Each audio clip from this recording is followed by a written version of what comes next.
สบายดีท่านผู้ชมต้อนรับประธานเข้าสู่การรายงานข่าวต่างประเทศซึ่งมื้อนี้ก็ได้มีเหตุการณ์ต่างๆที่เกิดขึ้นอยู่ต่างประเทศนำมาให้ประธานได้รับชมทับอีกนี้เฮามาติดตามกันที่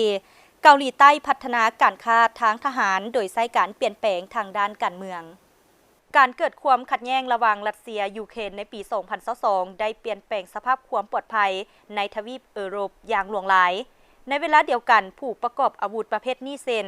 สหรัฐอเมริกาเยอรมันและฝรั่งมีความยุ่งยากในการสนองความต้องการอันรีบด่วนของมิตรภาพเนื่องจากการช่วยเหลืออย่างต่อเนื่องให้แก่ประเทศยูเครนเห็นให้ความสามารถในการผลิตเต็มไป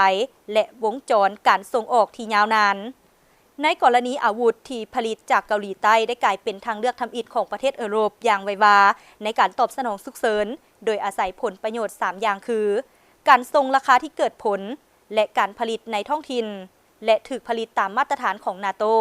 อิงตามข้อมูลจากสถาบันค้นคว้าสันติภาพสากลในประเทศสวีเดนจากปี 2021 ถึง 2025 เกาหลีใต้อยู่ในอันดับที่ 9 ในคะแนนการส่งออกอาวุธทั่วโลกโดยมีจำนวน 3 ส่วนห้อยซึ่งหลายกว่าครึ่งหนึ่งของอาวุธธรรมดาหลักถูกขายไปให้ยุโรปการเปลี่ยนแปลงทางภูมิภาคนี้ได้เปิดโอกาสให้เกาหลีใต้ขยายตลาดอาวุธในยุโรปและตะวันออกอย่างใดก็ตามความท้าทายคือการรักษาความต่อเนื่องและการสร้างภาพลักษณะในฐานะอำนาจอุตสาหกรรมป้องกันอย่างแท้จริง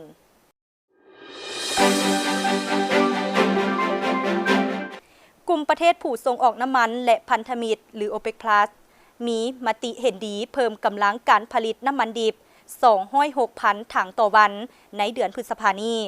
การประกาศดังกล่าวมีขึ้นภายหลังกองประชุมผ่านระบบวิดีโอ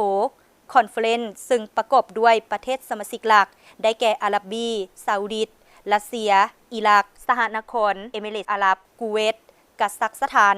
อันเซรีและโอมานเพื่อทบทวนสถานการณ์และท่าเอียงตลาดโลกท่ามกลางความขัดแย้งทางทหารในเขตตะวันออกกลางทั้ง 8 ประเทศในนั้นได้เน้นหนักถึงความสำคัญของการรักษาเส้นทางการแล่นกำปั้นระหว่างประเทศเพื่อให้การส่งพลังงานเป็นไปอย่างดีท่านผู้ชมและทั้งหมดนั้นก็เป็นเหตุการณ์ต่างๆที่เกิดขึ้นอยู่ต่างประเทศที่ทางภาคข่าวต่างประเทศของพวกเรานำมาให้ประธานได้รับชมมหนีการรายงานข่าวต่างประเทศก็ได้หมดเวลาเพียงเท่านี้พบกันใหม่ในมื้อหน้าสำหรับมื้อนี้สบายดี